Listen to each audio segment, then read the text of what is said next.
Hey everyone, welcome back to I Would Like to Have a Conversation. Say hey Ruby. Hello. Say hey Theo. Hello. And today I'm talking to Todd. Todd, yeah. And what are we talking about? Guilt and shame. Yeah, you guys don't really know much about that, but as a parent, that kind of creeps in on some stuff we do. And we talk about it with Todd through the lens of creating a career that he wants to have. And it was a really good conversation. Really looking forward to it. You guys looking forward to it? Yeah.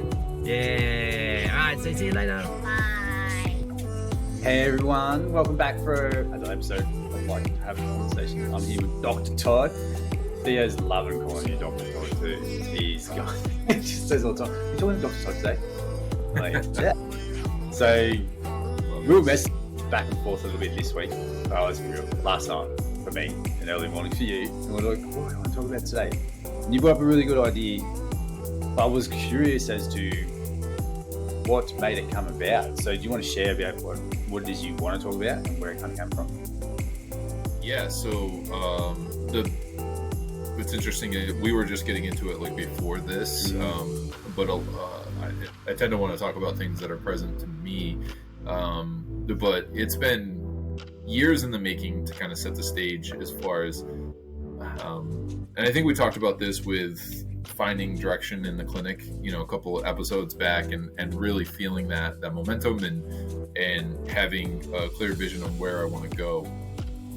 What's happening now is when you get that clear vision, we tend to self-sabotage. We tend to find ways to distract us from getting there, thinking that you're doing enough or you're doing all the things that you need to be doing in a manner, in a way that it's that you're used to, I should say, because we're so used to moving at a certain pace that we let things slip through the cracks.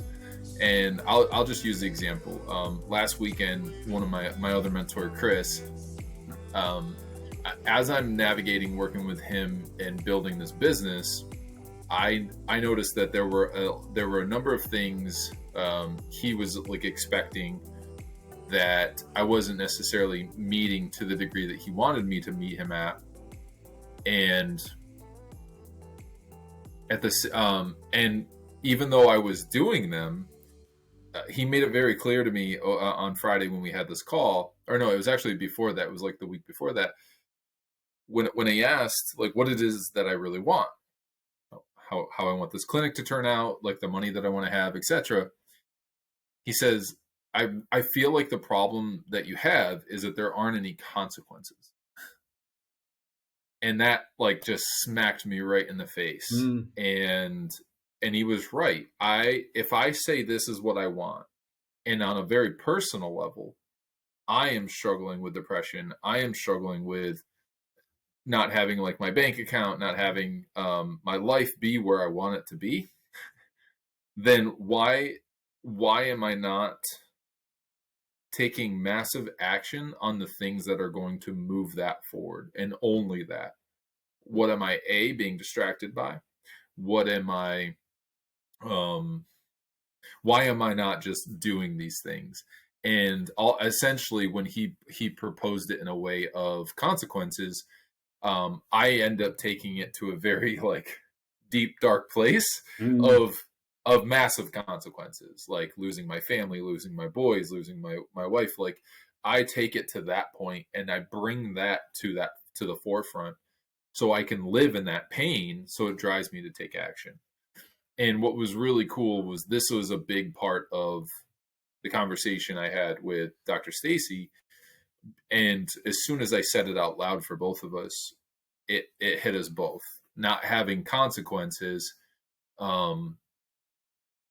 it just landed. And it was like an emotional moment for us to get our stuff together and start working together, in a better capacity to move things forward.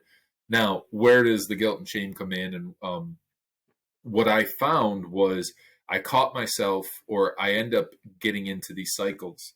And when I know that I'm ready to either level up, you get taught this same the same lesson that keeps coming up over and over again. Like, 7, 8 years later, I'm like, why am I depressed? I thought I moved through this. I thought I worked through this. I thought I could handle my emotions. I understand what emotions are. I know I'm talking really fast, but these are the thoughts that are going through my mind. And I'm like, I don't understand why I'm frustrated still.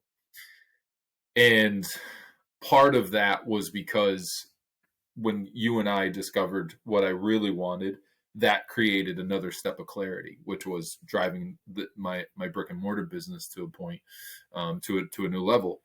And then fast forward like a couple more weeks or months, however long it's been, I find myself hitting another wall, and I'm not doing the things that are in alignment with the life that I want to create. And so therefore, I just experience a massive amount of guilt and shame around that. But then I stay stuck in that spiral because it's really hard to see the steps that you need to take forward when you're stuck in that guilt and shame spiral, until someone, and he did it in a lovingly way, but a very like, hey, I'm your mentor and I can see this very clearly. But it was when he shared that with me, and it was something that wasn't new to me, but it was new to my wife Stacy.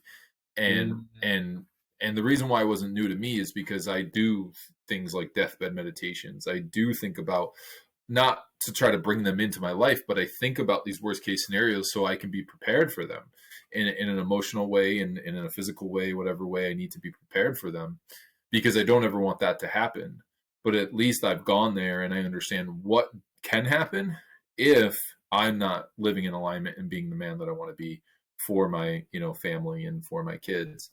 And that's how I live my life. It's very intense. It's, on a day to day, like this is how I carry myself, because I do have the utmost respect for the people that I work with and that want the best for me. But I can also see how hard it is when you're looking from the outside and you're seeing someone just spin around in this guilt and shame spiral, or not taking massive action, even though you've outlined the path for them, if that makes sense.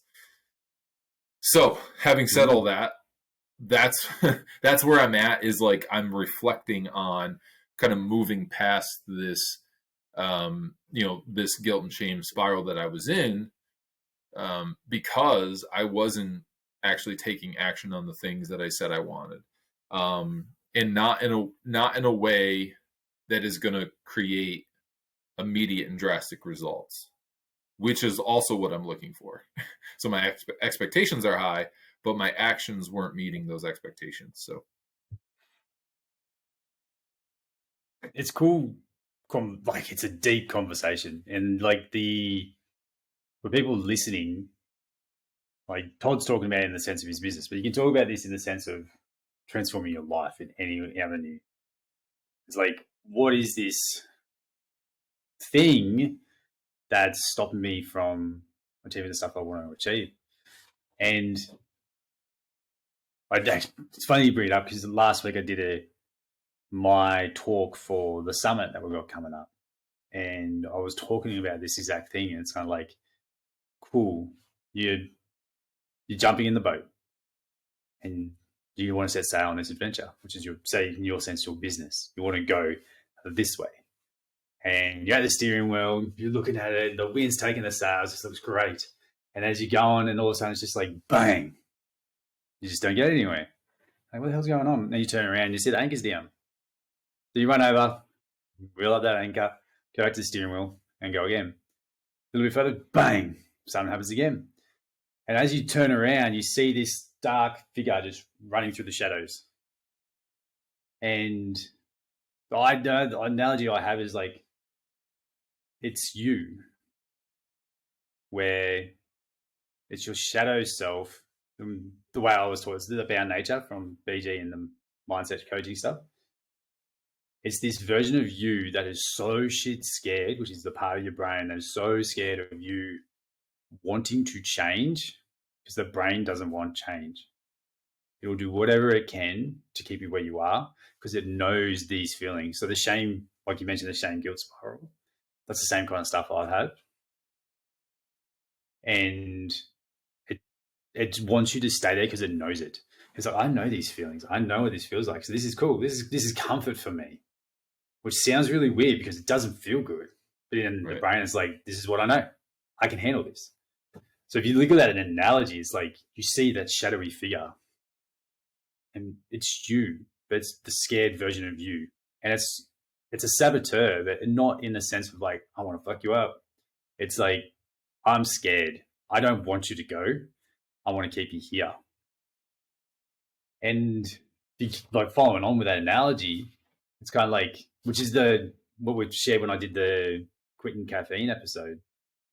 It's like having a conversation with that person on why it's so scared for you to move forward. And then with most things, for things to fall like a domino effect, like you said, like you want to go somewhere, like you have high expectations and you want to get there quickly. The easiest way to do that is to lift the anchor, which sounds easy in theory. Like this is hard, like on paper, it's like, oh yeah, no worries, I'll just go and wind it up. But it's kind of like when I did my Bound Nature, CJ the boy, and I wrote the letter to it. It was like a subconscious stream of thought. I had all these, so we'll go through like a tool, list all the behaviors that are not in alignment with the best version of you. And you kind of list them on a piece of paper. And the easiest way to figure that out is like, cool, you got this goal, so your goal. And we can do this with you now if you want. Like, what's the goal and where you want to go? You've already set that. Why won't you make it? And things will pop up. There's all these things that happened in the past. So you go through that and do those things. And then you go, what does that say about you? Each point. Put it next to that one. What does that say about you? And how does that make you feel? That's the bigger one. So you get those three in place. And then you start trying to like look into your past and where it kind of started, if you can. Or you just start writing a letter to this version of this version of you. The Bound Nature you, the saboteur, the shadow, which is you, just shit scared you, that puts it in there. So mine was like procrastinator, escapism, winging it, like in the sense of like I got through school without doing any homework, and I got through school without doing a single assessment, which is probably a bad rap on the school, but I was able to get through totally fine. And then like I didn't put like a massive effort into a lot of things. I just did just enough. And escapism and procrastination and dopamine addiction were the main ones. So when I get frustrated, I go to, my brain's like, you're getting frustrated, go find something that feels good. And that's where I would go find something that I'm addicted to, because it would be like straight dopamine here. I'd be like, it feels better. And then the spiral, the shame, guilt spiral would kick in. So all those things were listed. And when I started writing, it was just writing to the younger version of me. And that's when I wrote the name CJ the boy afterwards. So that, when people, like everyone listening, like when you are going somewhere and you feel like you're constantly just fucking it up, it's just your subconscious trying to protect you from something that it did protect you from when you were younger. Trauma's on like different levels for everybody, but there's something that happened that you use a tool that saved your life, so to speak, then, but you don't need it anymore now. But your subconscious keeps using that tool because it's the only thing it knows. And it's been wired in over time. So what needs to happen is like which is like what you said, like the consequence thing. That's like a good start, because it's like it builds the fear, creates movement a lot. So if you have fear of like the worst case scenario, it makes you do enough to make sure that will never happen. But it always ends up being survival, which is good to get things moving. I think that's okay. Like when it comes down to it, you will figure out a way to survive. So you can put that in there. And I kind of like that as like the way to get things moving forward. But then you flip it to free nature version, which is like, what does your perfect average day look like? All those kinds of things. And what does that version of you do every day? And you constantly keep rewiring your subconscious to that version of you. But the big thing would be is like, once you create these two versions, your bound nature, free nature version, we call it in Space Builders the shadow and the hero. Once you create them, you create like this switch. So you can, especially when you make your bound nature, so this would be good for you. When you do make your bound nature version, you become so aware when you fall back into the trap. So my frustration part, my boredom part, where all those addictive behaviors would come in, I can pick it up so much easier now. And like, why? Like, why am I getting frustrated here? What's going on? And then what do I need to do? Like, instead of going into the shitty behaviors that I used to have, I would go into, I'll go for a walk, I'll go play with Simon, or I'll go journal it and write it down and write about my free nature version, just to keep teaching my brain is like, nah, I want to be this guy. I don't want to be this. I don't want to kill off CJ the boy because he has tools that are useful if it ever comes around again. I'm like, yeah, the whole sit down, it's cool, go play kind of thing. So you're giving yourself permission to play in the new arena you want to be, instead of like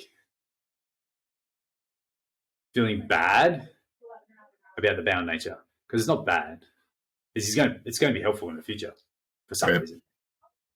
So I think stacking it like that works really well. So it's kind of like, yeah, like consequences work, which we know it does.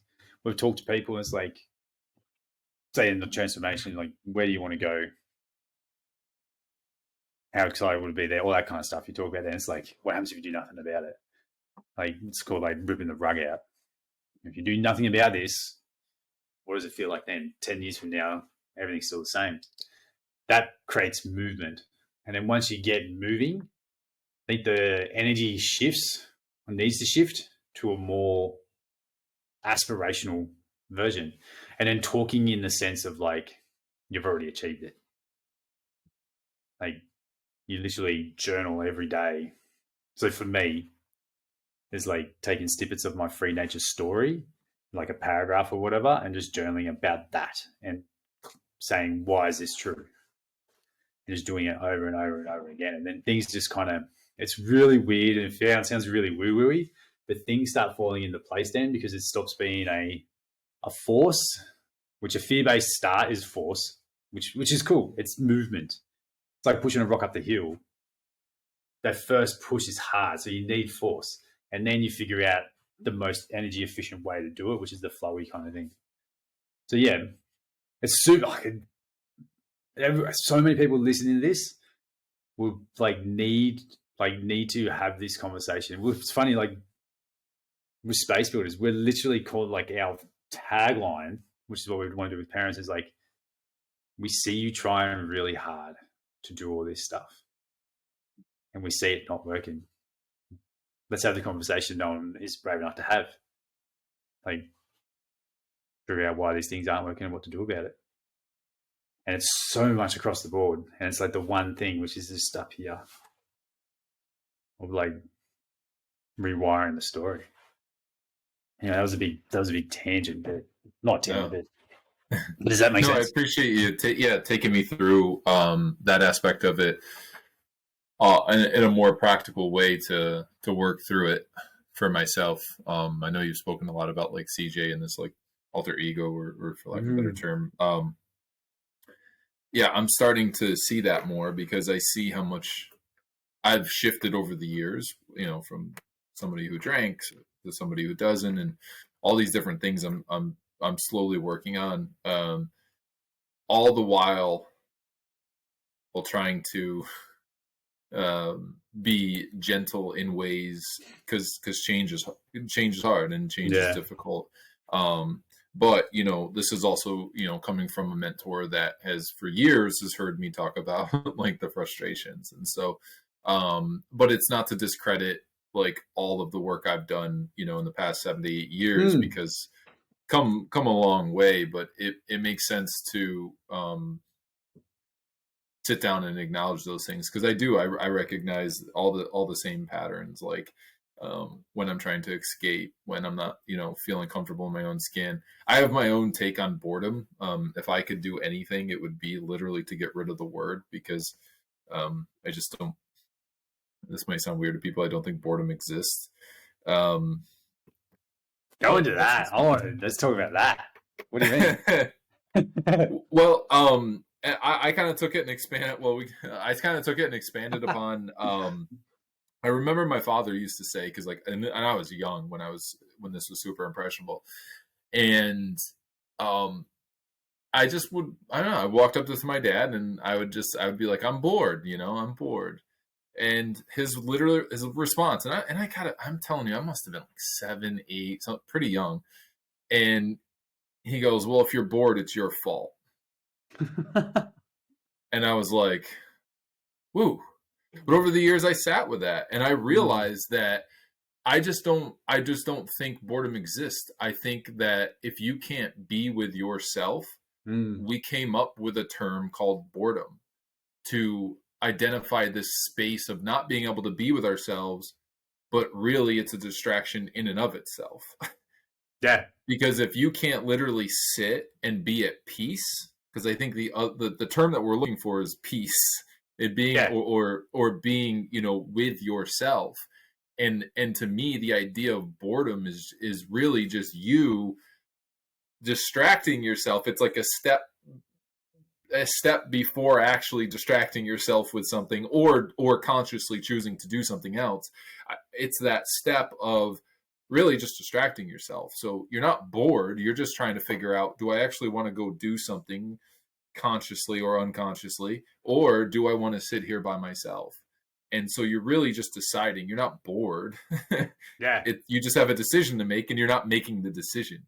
So call it indecision, but don't call it boredom. I get it. I get what you're saying now, because I kind of agree. It's like, I was talking to someone last night at Risky Kids when I was taking Ruby there, and we were talking about like how kids are so scared to be bored now, but they're just so scared to sit in their own thoughts and in distraction, which is kind of the same as what adults, or it is kind of the same as what adults are too. And I'm actively seeking white space in my calendar to find times to be bored, only because that's when I'm creating.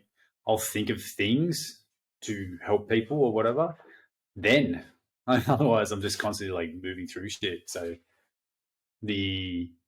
for my way to find boredom or peace or thinking time is when I do my runs now without the headphones.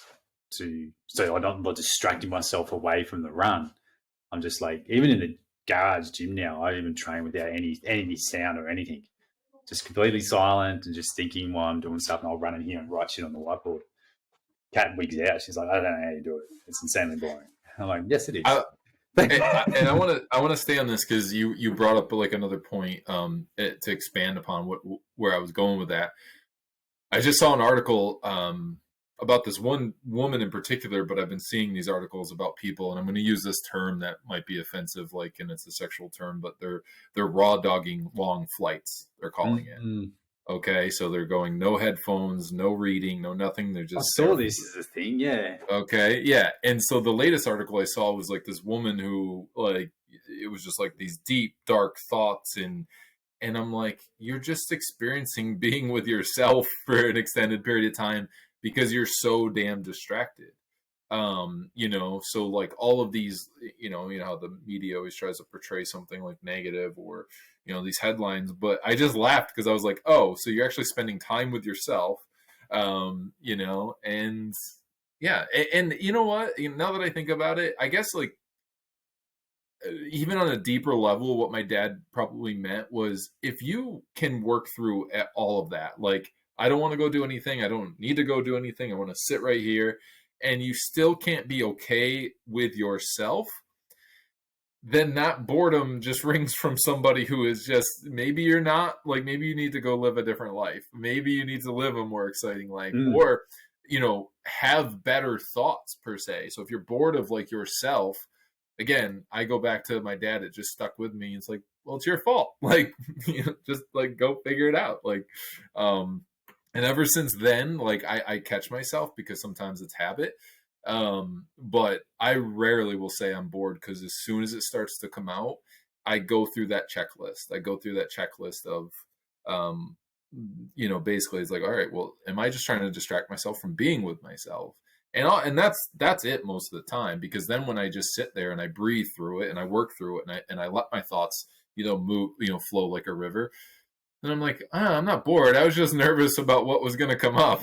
Yeah. And really, I was, this boredom is my way to distract all that, really. So, anyways, I know that was a whole 90-degree turn. Yeah, I know. There was something we mentioned too, and I was going to come back to it, and I've lost it now. But it was, I'll see if it will come back. But no, I've completely lost it now. Oh, I lost my headphones too. That was a good tangent. I like that tangent. It'd be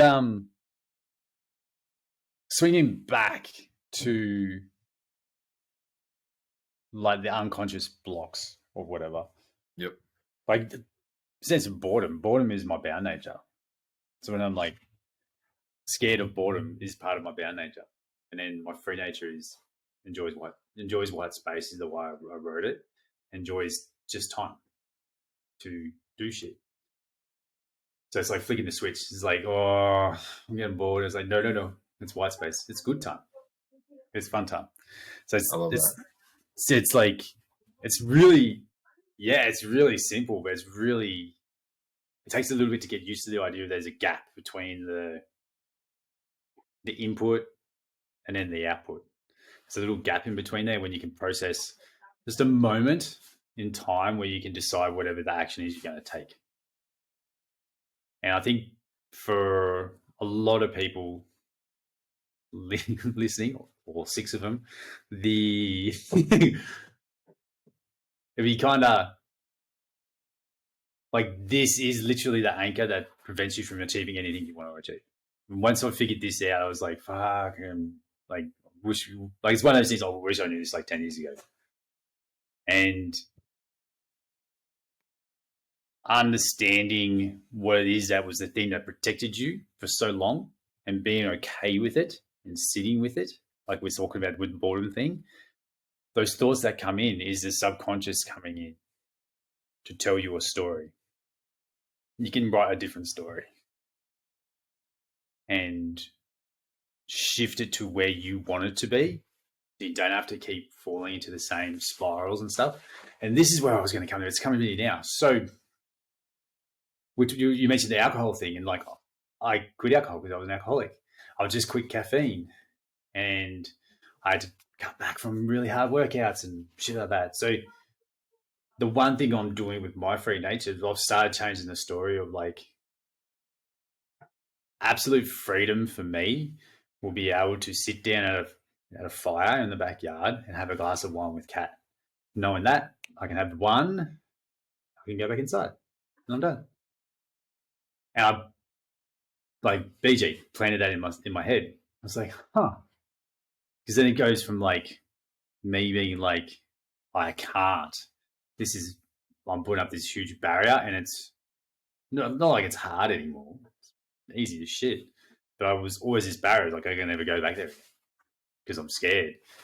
And it just completely changed the story from I'm scared shitless to touch it to like, I wonder if I could.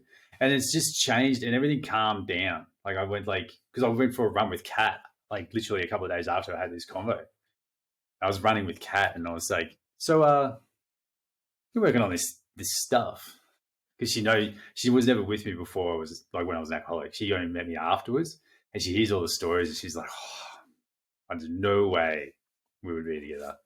So I was running with her, and I was like, so I had this idea, like, it'd be kind of cool to sit around a fire and have a glass of wine with you. And she just stopped running. It's like, what? And I was like, yeah, it's just this thing that I'm working on with BJ, and the idea of like, that'd be cool. That'd be like me having total control over my actions. When everything else I've done before is I don't have control, so I have to remove it completely. This changes the convo. And she's like, okay. And we started running again. She's like, are you worried about it? And I was like, a little. Like, I don't think I'm ready yet. And we kept jogging through, and then we both come to the same answer nearly at the same time. It was like, I think it's cool because it gives you the choice. I can choose. And because I was like, she's like, do you even like wine? Like, not particularly. I don't know. And then it was like I have the 0% beers, and I do like them. And I'm like, I can just keep having them. So it made a very weird shift to where it was like, nah, I can't trust myself to do it. To now it's like, oh, I can if I want to. I just don't want to. Because of the lagging indication of whatever's going to come afterwards, of like being hungover around the kids. Like, that's the one thing. I was like, there's no way I would want to get drunk with the kids waking up the next morning. It was hard enough me waking up the next morning without anyone around me. And then, it kind of, which was really cool. And then the caffeine thing, I was like, I wonder if I could do that with the caffeine as well, which I would like to, because when we go out, instead of only going out and having almond hot chocolates, which is delicious, but I would like to go out and have a coffee with Kat at a cafe. And then the way I would play it is just like do it as a social thing and not as a crux to get through something. Right. So yeah, it's kind of, that's what was coming up in my head when you were talking, and I wanted to share that because it was like, it completely shifted everything. And that's where the free nature, bound nature thing was like so powerful. And when I see it happen in other people, where it's kind of like, nah, I can't do that.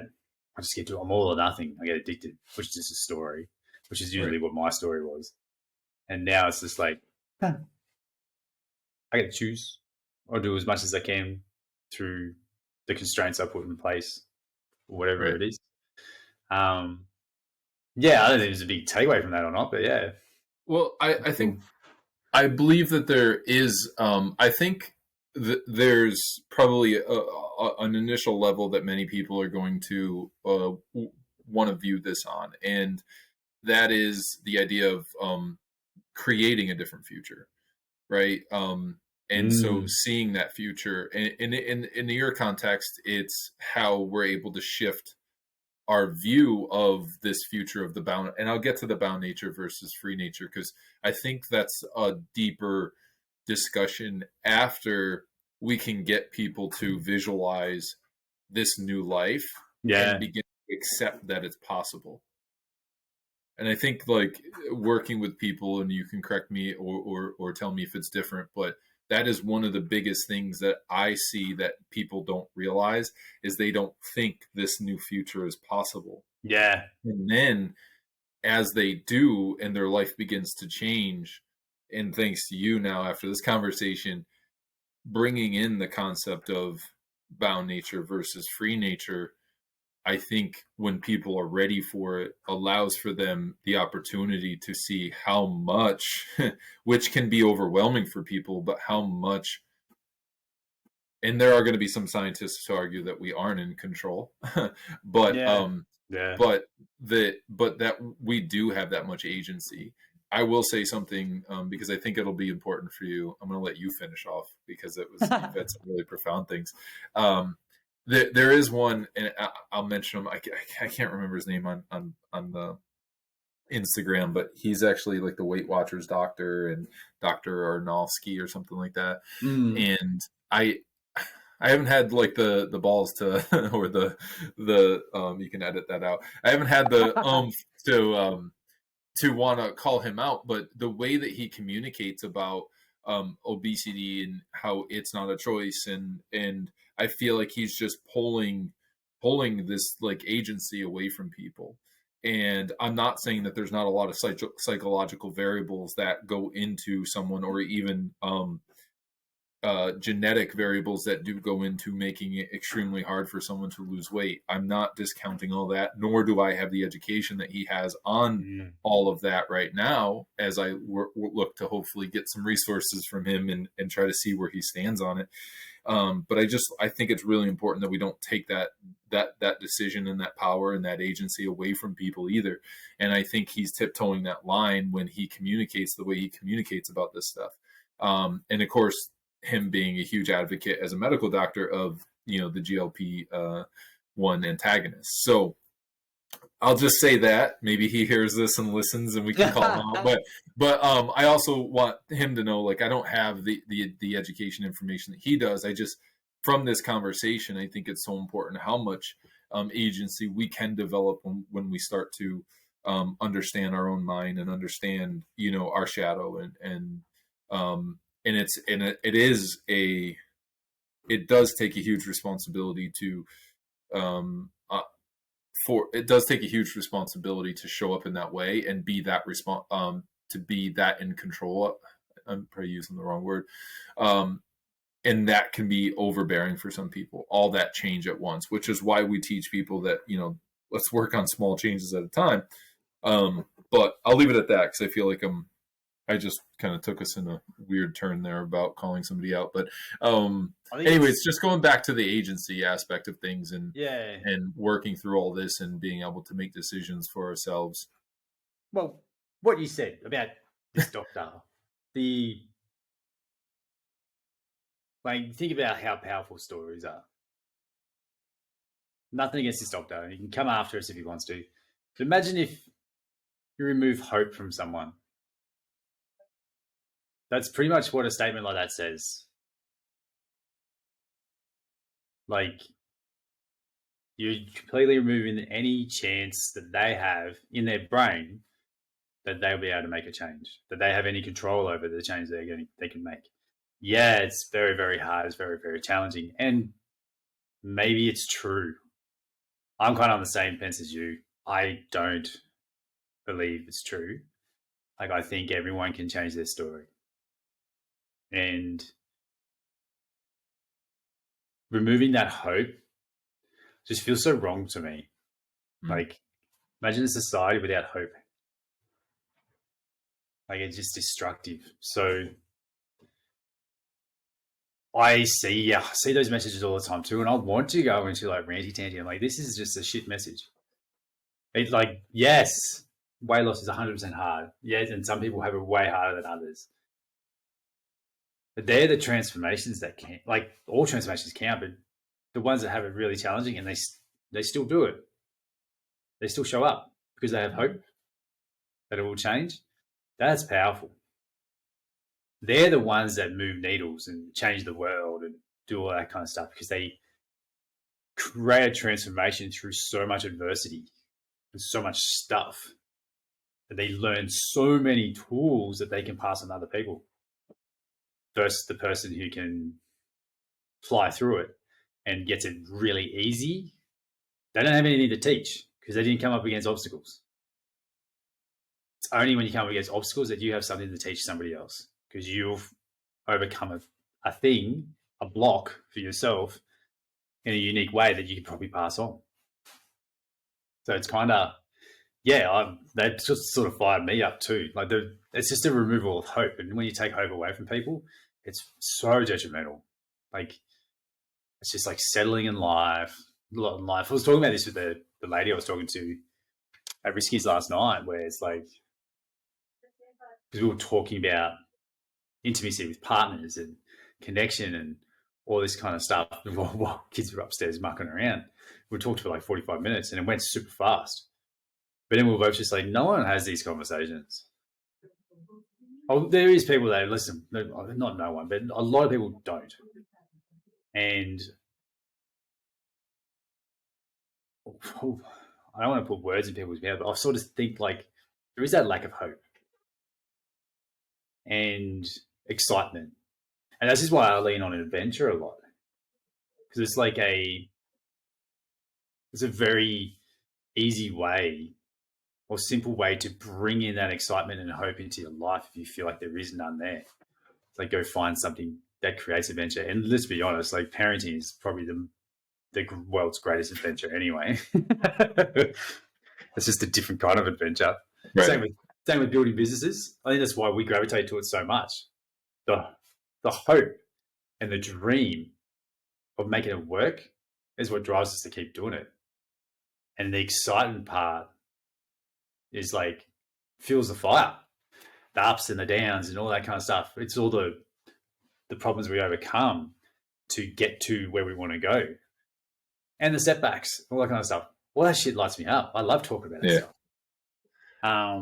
because it's something we've overcome and we're still moving forward. So yeah, I think it was a very good thing to bring up, because I think there's a lot of people that would hear these things on social media. This is a good reminder for me to pull back from social media a bit as well. Because if you think about, I was looking through the lens of like all the stuff going on in the world right now, the wars that are just sort of teetering on the edge of just blowing over to something massive. And I read that stuff because it sounds really morbid, but I read it because I find it interesting on the dynamics of what's going on.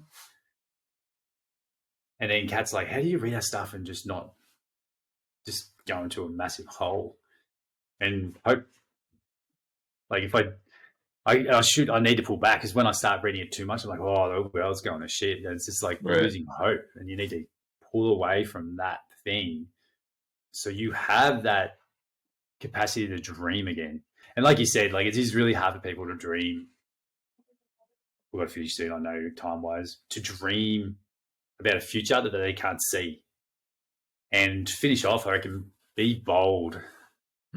Write a dream that feels so out of reach that you're like, how the hell am I going to figure out how to get there? Doesn't matter. You plant the seed. Your brain's going to start figuring it out straight away. Things will start falling in alignment and start coming to you because you've put in the story into your brain that this is what you want. And then you start in the sense of like, well, we would do. It's like, take our 2-year vision story and just journal about it every day, and then over and over and over and over again, stuff will just fall into place. Things just start happening. It's really bizarre. I love it. It's kind of woo-woo, but yeah, it works. This is a really good call. That was cool. Yeah, I love it because we never know what we're going to talk about, and I'll try to do a quick wrap up. So if you catch yourself in a guilt and shame spiral, if you feel stuck, if you feel like you just like, or you build up this momentum and you just keep hitting the same wall or a similar wall over and over again, reach out to us. Come on, have a conversation if you want. But at the same time, be open and willing to have that conversation, so you can just blast through that next barrier, if you will. I think that's so important is to be ready for that conversation, because for me I was so tired of having the same conversation with my mentors and other people that I started feeling embarrassment. And, in my mind, I just wanted to have the same conversation. I wanted to have a different conversation, meaning that I've got different problems to solve now instead of the same ones. So, but yeah, if you're struggling with any of that, please reach out. This is the stuff that we love to help people work through.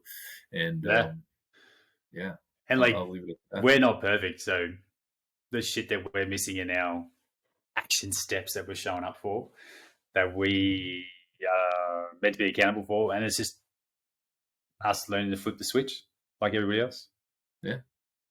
And having a conversation like this, like I didn't know I was going to come on and get coached, and, so, but we also need to be reminded, because the exercise that you shared was an exercise that you've shared before. But sometimes it doesn't always land when we're ready, and that's okay. Yeah.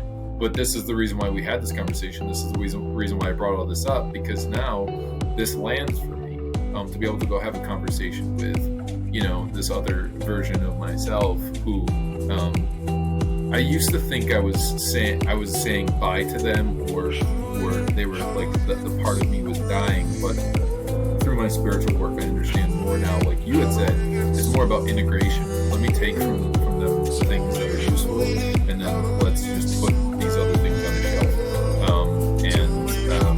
At times when you're bored, take a look at the things on the shelf and unpack them more if you need to. But anyway,